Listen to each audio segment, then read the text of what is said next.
పోటీగా అనిపించింది ఆ హౌస్ లో. నేను చాలా ఆనెస్ట్ గా చెప్పాలంటే నాకు కళ్యాణ్ చాలా, మా కాంగ్రెస్ నుంచి కళ్యాణ్ చాలా అంటే చాలా హోప్స్ ఉన్నాయి నాకు. ఫస్ట్ అతనే ఫస్ట్ వెళ్ళాడు, అతనికి ఓట్స్ కూడా బాగా పడుతుంది అగ్ని పరీక్ష అప్పుడు. ఇంత బాగా ఆడుతున్న కంటెస్టెంట్ మీద నాకు తెలిసి సెలబ్రిటీస్ కూడా అతన్ని కొంచెం ఫోకస్ చేశారని నేను బిలీవ్ చేస్తున్నాను.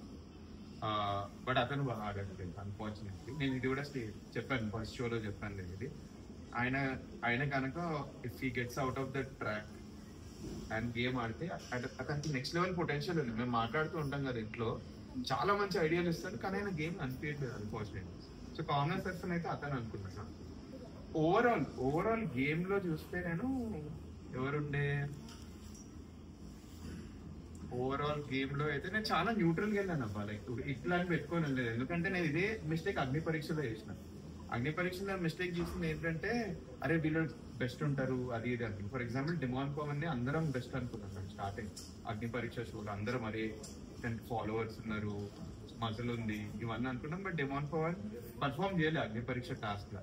సో అట్లాంటి ఒపీనియన్ పెట్టుకొని నేనే కొంచెం ఓవర్ థింక్ చేసిన అగ్ని పరీక్ష షోలో. సో బిగ్ బాస్ షోకి వెళ్లే ముందు అయితే నేను చాలా బ్లాంక్ వెళ్ళినా, లైక్ ఏం పెట్టుకోవద్దు, ఏది వస్తే అది మనం యాక్సెప్ట్ చేసి ఆడాలని అంటే పెట్టుకున్నా. సో దానికోసం బట్ కళ్యాణ్ మీద ఒక్కడనే నేను చాలా హోప్స్ పెట్టుకున్నా, బట్ అతనైతే ఎంత బాగా. సో హౌస్ లో ఎవరు